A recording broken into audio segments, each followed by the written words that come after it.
जय हिंद साहब। आरंभ करें। आज का पाठ है आत्मकथ्य। देखिएगा ध्यान से। जयशंकर प्रसाद, महान कवि जयशंकर प्रसाद। प्रसाद का जन्म 1889 में वाराणसी में हुआ और काशी के प्रसिद्ध क्वींस कॉलेज में भी पढ़ने गए, परंतु अनुकूल न होने के कारण 8वीं से आगे नहीं पढ़ पाए। परिस्थितियां अनुकूल नहीं थी। बाद में घर पर ही संस्कृत, हिंदी, फारसी का अध्ययन किया। छायावादी काव्य प्रवृत्ति के प्रमुख कवियों में से एक जयशंकर प्रसाद का सन 1937 में क्या हो गया, निधन हो गया। मतलब काफी लंबी उम्र इन्होंने भी नहीं पाई है। ठीक है, 11 तो वो 37-50 से कम कम में ही गए। ठीक है, उनकी प्रमुख काव्य कृतियां हैं चित्राधार, कानन कुसुम, झरना, आंख,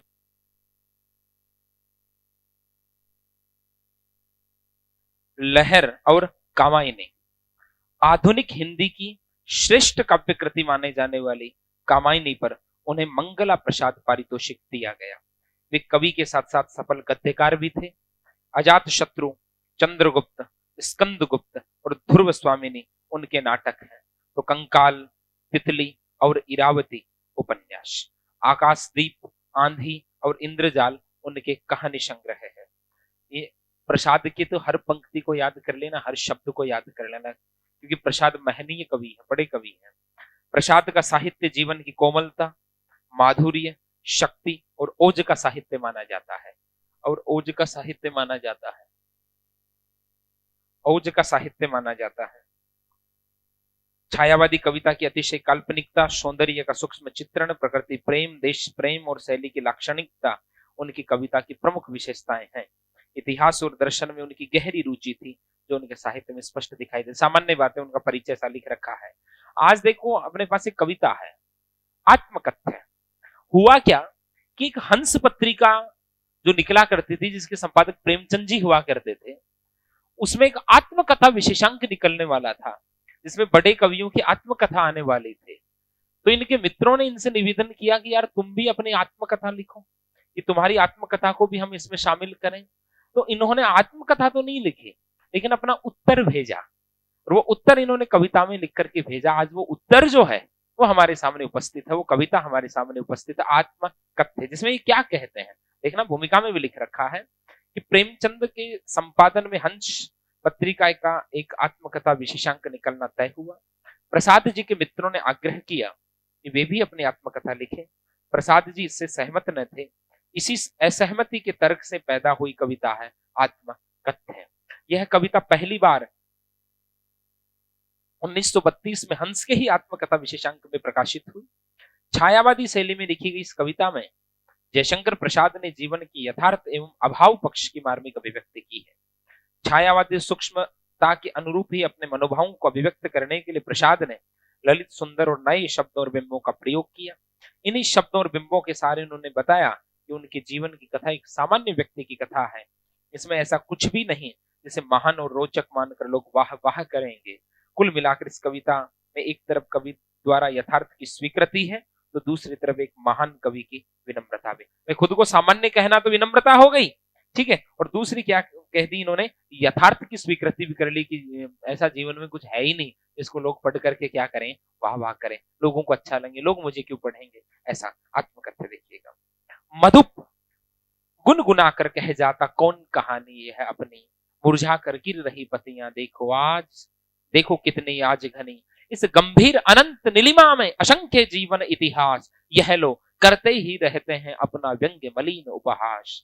तब भी कहते हो कह डालो दुर्बलता अपनी बीती, तुम सुनकर सुख पाओगे देखोगे यह गागर रीति, किंतु कहीं ऐसा न हो कि तुम ही खाली करने वाले, अपने को समझो मेरा रस ले अपनी भरने वाले, यह विडंबना अरे सरलते तेरी हंसी उड़ाऊं मैं, भूले अपनी या प्रवंचना औरों की दिखलाऊं मैं, उज्जवल गाथा कैसे गाऊं मधुर चांदनी रातों की, अरे खिलखिलाकर हंसते होने वाली उन बातों की, मिला कहां वह सुख जिसका मैं स्वप्न देख कर जाग गया, आलिंगन में आते आते मुस्किया कर जो भाग गया, जिसके अरुण कपोलों की मतवाली सुंदर छाया में अनुरागिनी उषा लेती थी निज सुहाग मधुमाया में, उसकी स्मृति पाथे बनी है थके थके पथिक की पंथा की, सीवन को उधेड़ कर देखोगे क्यों मेरी कंथा की, छोटे से जीवन की कैसे बड़ी कथाएं आज कहूं, क्या यह अच्छा नहीं कि औरों की सुनता मैं मौन रहूं, सुनकर क्या तुम भला करोगे मेरी भोली आत्मकथा,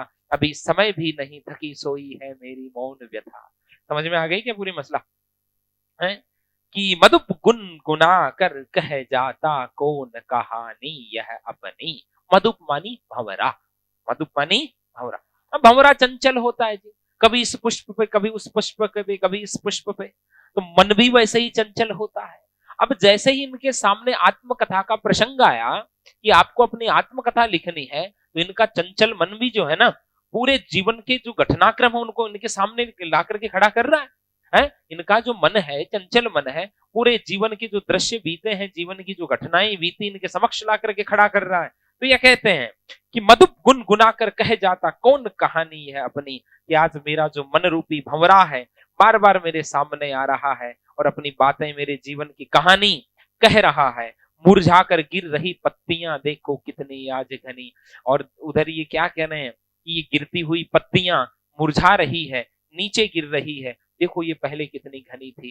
भाव क्या है कि संसार में नश्वरता है, संसार में कुछ भी स्थायी नहीं है। तो जीवन की पल पल बदलती घटनाओं को भंवरा सुना रहा है, उसमें कुछ भी स्थायी नहीं रहा। जैसे ये पत्तियां, घनी घनी पत्तियां गिर करके नीचे खत्म हो रही है, वैसे ही जीवन है पतझड़ के समान, यहाँ कुछ भी स्थायी नहीं है। भाव कवि का ये है।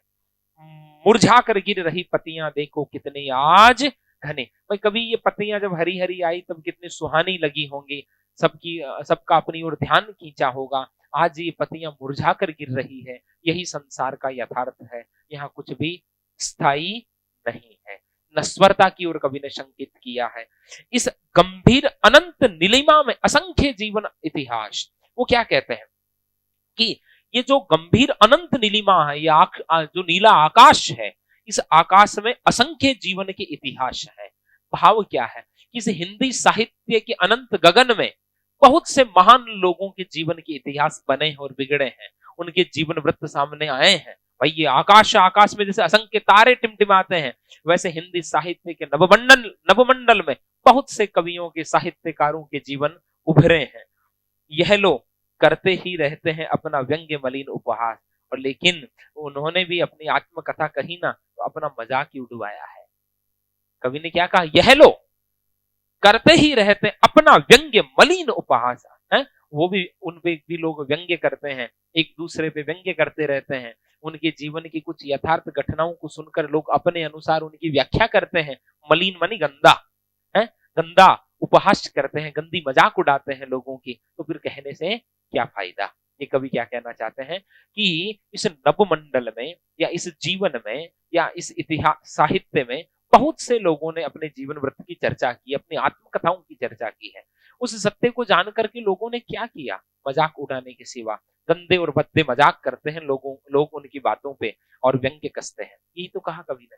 आगे देखिए, तब भी कहते हो कह डालूं दुर्बलता अपनी बीती, और ये सब कुछ जानते हुए भी मेरे मित्रों आप मुझे ये कहते हो कि मैं अपनी दुर्बलता लोगों को बताऊं, अपने बीते हुए जीवन की बातें लोगों को बताऊं, क्योंकि लोग तो क्या उड़ाएंगे, मजाक उड़ाएंगे, व्यंग्य करेंगे, मलिन उपहास करेंगे।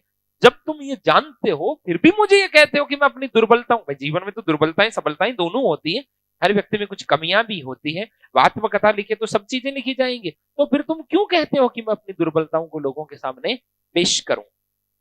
तुम सुनकर सुख पाओगे, देखोगे ये गागर रीति, क्या तुम्हें सुनकर के सुख मिलेगा कि मेरे जीवन की सुख की गगरी तो रीति है, खाली है, मेरे जीवन में कोई सुख है ही नहीं। सुख रूपी घड़ा, सुख रूपी गगरिया तो खाली है। यह सुनकर के, ये पढ़ करके क्या तुम्हें सुकून मिलेगा। फिर कभी क्या कह रहे हैं, बड़ी तगड़ी बात कह रहे हैं, किंतु कहीं ऐसा न हो कि तुम ही खाली करने वाले, अपने को समझो मेरा रस ले अपनी भरने वाले, और कहीं मैं अपनी आत्मकथा लिख दूं और मेरे जीवन की सुख की गगरी खाली होने की उसमें घटनाएं आए, तो कहीं ऐसा ना हो कि मेरे जीवन की सुख की गगरी खाली करने वालों में आपका नाम आए।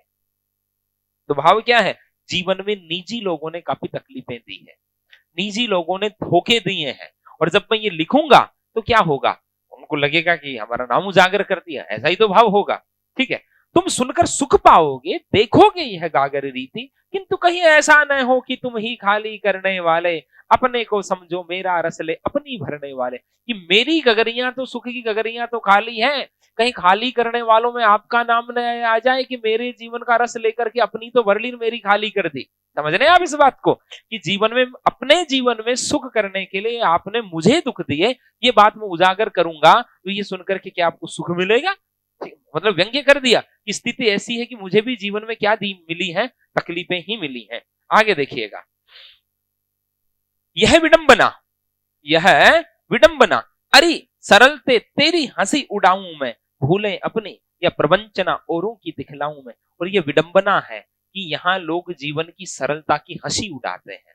कोई निर्मल व्यक्ति होता है, कोई जिसके मन में कोई पाप नहीं होता, ऐसे सहज व्यक्तित्व का लोग क्या उड़ाते हैं? मजाक उड़ाते हैं। अरे यार वो तो बड़ा बड़ा सीधा सा आदमी, कोई ज्ञान को नहीं, वो तो अधगेलो ही है, जबकि वो उसकी सरलता है। ठीक है, यह विडंबना, अरे सरलते तेरी हंसी उड़ाऊं मैं, भूलें अपने या प्रवंचना औरों की दिखलाऊं मैं। अब मैं उस आत्मकथा में क्या लिखूं? खुद अपने जीवन में जो भूलें की वो लिखूं, या तुम लोगों ने मुझे जो धोखे दिए वो लिखूं?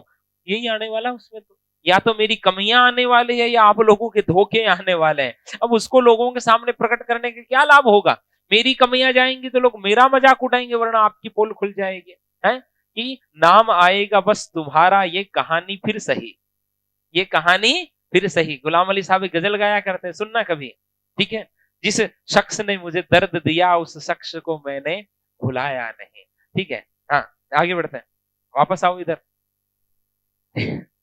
यह विडंबना, अरी सरल तेरी ही हंसी उड़ाऊं मैं, भूलें अपनी या प्रवंचना औरों की दिखलाऊं मैं। ये विडंबना है संसार की, यहाँ सरल सहज निश्चल लोगों की हंसी उड़ाई जाती है।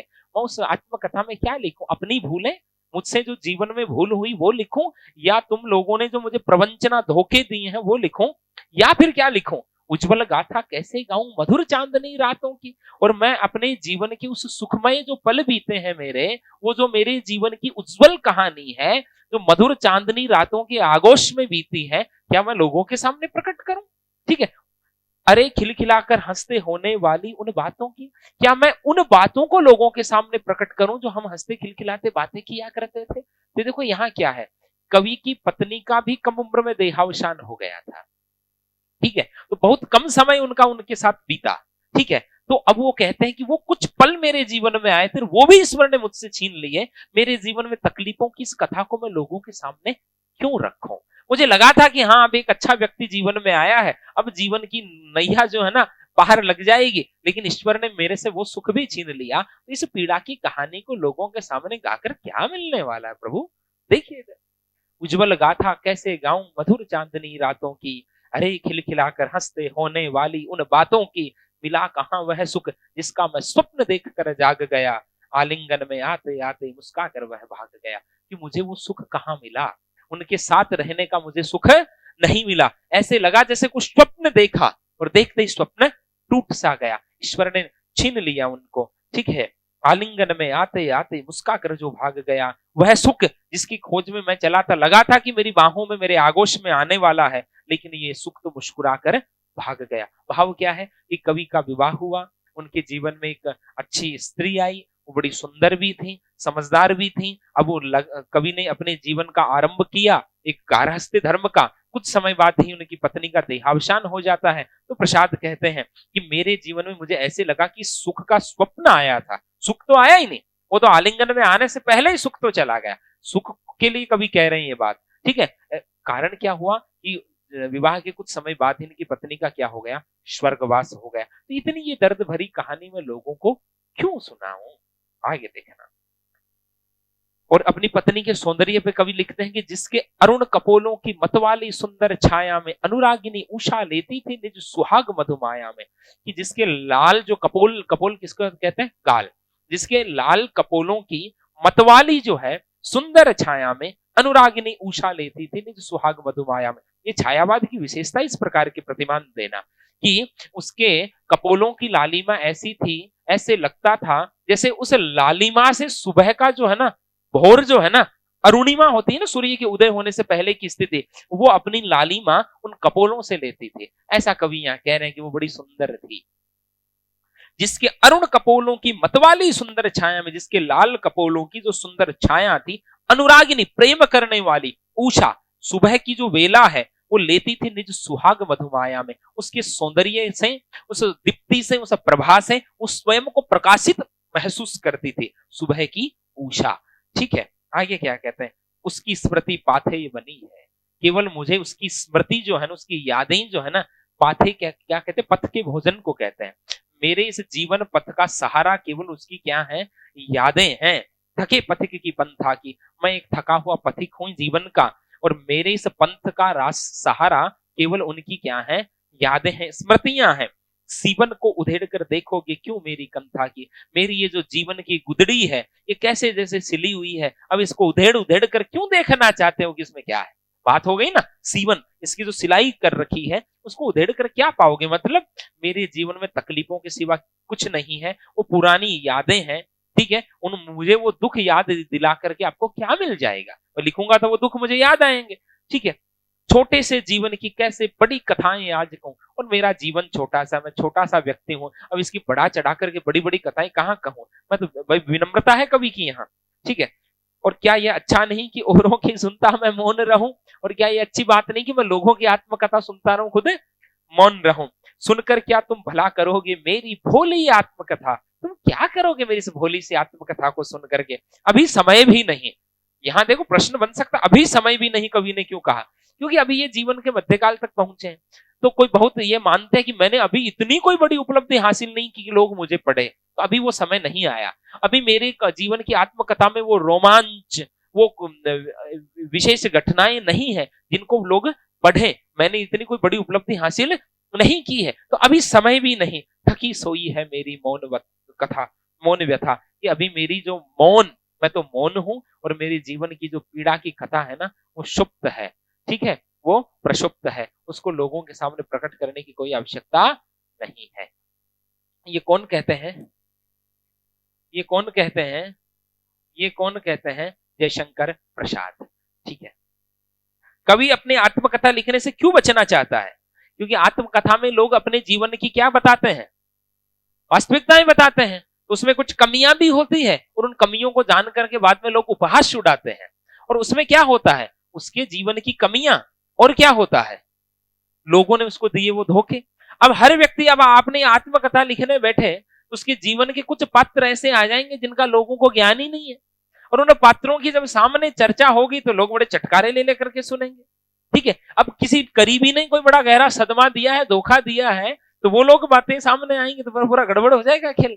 ठीक है, आत्मकथा सुनाने के संदर्भ में अभी समय भी नहीं, कवि ऐसा क्यों कहता है, आ गया जी प्रश्न, अभी समय भी नहीं, क्योंकि अभी जीवन में इतनी बड़ी कोई उपलब्धि हासिल है नहीं कि कवि ये मानता है कि मैं मेरी छोटी जीवन की बड़ी कथाएं कैसे कहूं। ठीक है, भाई स्पष्ट कीजिए, ये भाव तो कर ही दिया। ठीक है जी, आत्मकथ्य कर दे विश्राम, या कोई पद जिसको दोबारा बताना हो पूरी को रिपीट कर देना, चलो एक बार रिपीट कर देते हैं। मत संदर्भ समझिए, हंस पत्रिका में आत्मकथा विशेषांक निकलने वाला है, उसके संपादक हैं प्रेमचंद हंस पत्रिका के, और जयशंकर प्रसाद से उनके मित्रों ने कहा कि आप भी अपनी आत्मकथा लिखिए ताकि लोग पढ़ें।